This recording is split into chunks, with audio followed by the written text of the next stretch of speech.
एक राजपूत लड़का जिसके खून में ही क्रांति की आग थी, जिसे एसपी पर हाथ छोड़ने में थोड़ी सी भी झिझक नहीं होती थी।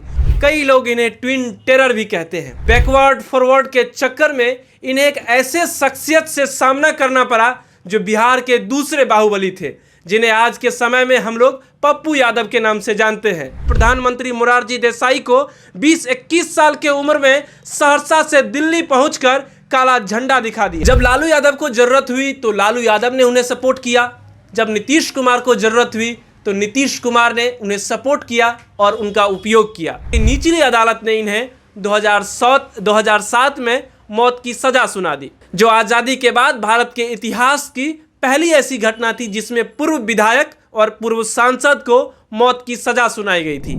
एक पूर्व सांसद और पूर्व विधायक को तमाम सबूतों, गवाहों और चश्मदीदों के तहत मौत की सजा सुनाई जाती है।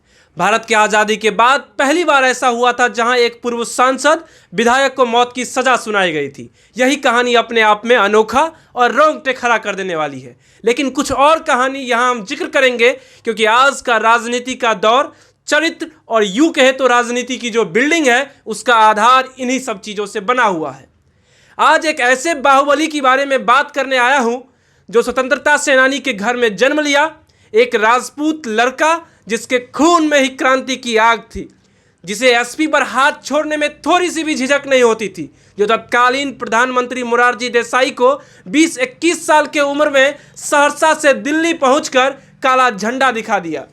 जी हाँ, आज एक ऐसे बाहुबली के बारे में बात करेंगे जो सवर्ण परिवार से था, जिसे राजपूताना घमंड ऐसा था कि राजपूत के प्रभुत्व को स्थापित करने के लिए क्रांतिकारी समाजवादी सेना भी बनाया था।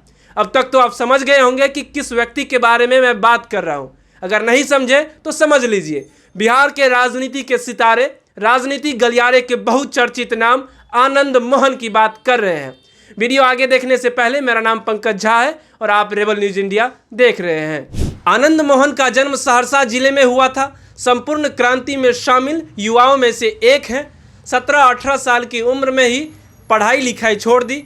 इस तरह इन सब घटनाओं में लीन हो गए कि कई बार जेल की चक्कर लगानी पड़े। 1980 में एक सेना बनाए, खूब बैकवर्ड फॉरवर्ड किए।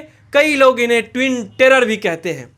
ट्विन टेरर लोग इन्हें इसलिए कहते हैं कि बैकवर्ड फॉरवर्ड के चक्कर में इन्हें एक ऐसे शख्सियत से सामना करना पड़ा जो बिहार के दूसरे बाहुबली थे, जिन्हें आज के समय में हम लोग पप्पू यादव के नाम से जानते हैं।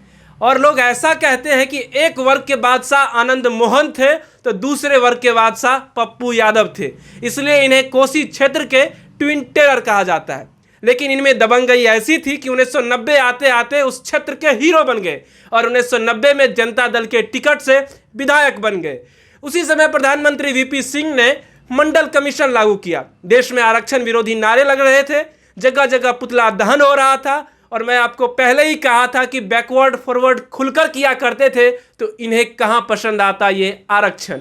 अब इनका दूसरा अध्याय यहां से शुरू होता है। पहला अध्याय विधायक बनने तक और दूसरा आगे सुनिए। आरक्षण से असंतुष्ट होकर आरजेडी छोड़ दिए और अपनी एक नई पार्टी द पीपल्स पार्टी बनाई। ये वही पार्टी है जिस पार्टी ने 1995 में वर्तमान मुख्यमंत्री नीतीश कुमार के पार्टी समता पार्टी से अच्छे प्रदर्शन किए थे। ये हालांकि अभी अस्तित्व में नहीं है। उस समय राजनीति का क्रिमिनलाइजेशन हो रहा था और उसी समय इनके पार्टी के एक बाहुबली नेता छोटन शुक्ला, जिसे गोली से भून दिया जाता है, उनकी मौत हो जाती है, जिसके विरोध में जुलूस निकाल रहे थे, जिसकी अगुवाई लवली आनंद कर रही थी। लवली आनंद आनंद मोहन की पत्नी है। उसी समय गोपालगंज के डीएम हाजीपुर मुजफ्फरपुर से लौट रहे थे। जैसे ही भीड़ ने लाल बत्ती देखी, उस पर हमला कर दिया। पत्थर चली, गोली चली और भीड़ ने लिंचिंग कर दिया, जिससे उनकी मौत हो जाती है। फिर आनंद मोहन अरेस्ट हो जाते हैं, जेल जाते हैं, जमानत होती है, फिर बाहर आते हैं, फिर अंदर जाते हैं। ऐसा चलता रहता है। जब लालू यादव को ज़रूरत हुई तो लालू यादव ने उन्हें सपोर्ट किया, जब नीतीश कुमार को ज़रूरत हुई तो नीतीश कुमार ने उन्हें सपोर्ट किया और उनका उपयोग किया। ये घटना 1994 की थी। उसके बाद 1996-98 के जो लोकसभा चुनाव हुए तो एक बार लालू यादव की पार्टी से तो एक बार नीतीश कुमार के पार्टी से चुनाव लड़े और दोनों बार सांसद शिवहर से चुने गए। 1998 के आसपास लालू यादव की स्थिति धीरे धीरे कमजोर हो रही थी। इन्होंने अपना आशियाना देहरादून कर लिया। जब पुलिस देहरादून के होटल इन्हें गिरफ्तार करने गए तो इन्होंने पुलिस के ऊपर हाथ छोड़ दिया। इस घटना के बाद पटना की निचली अदालत ने इन्हें 2007 में मौत की सजा सुना दी, जो आज़ादी के बाद भारत के इतिहास की पहली ऐसी घटना थी जिसमें पूर्व विधायक और पूर्व सांसद को मौत की सजा सुनाई गई थी। हाई कोर्ट गए, फिर सुप्रीम कोर्ट गए, जहां इनकी सजा को आजीवन कारावास के रूप में बदल दिया गया। लेकिन विडंबना देखिए, कोई इन्हें बाहुबली कहते हैं तो कोई इन्हें रॉबिन हुड वाले व्यक्ति भी मानते हैं। ऐसा कहा जाता है कि ये अमीरों से वसूली किया करते थे लेकिन गरीबों में बांट देते थे। कई लोग कहते हैं इन्हें पढ़ने लिखने का बहुत शौक था और उन्होंने कई किताबें लिखी है। एक पुस्तक पर्वत पुरुष दशरथ है, जो CBSE की 8वीं क्लास की एक बुक में एक चैप्टर पढ़ाया जाता है।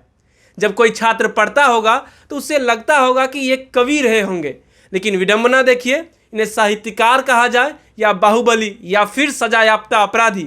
इतना ही नहीं, मैथिली भाषा को अष्टम सूची में शामिल करने में काफ़ी योगदान रहा है। इनके पत्नी लवली आनंद भी अपनी राजनीतिक करियर बनाना चाहती है।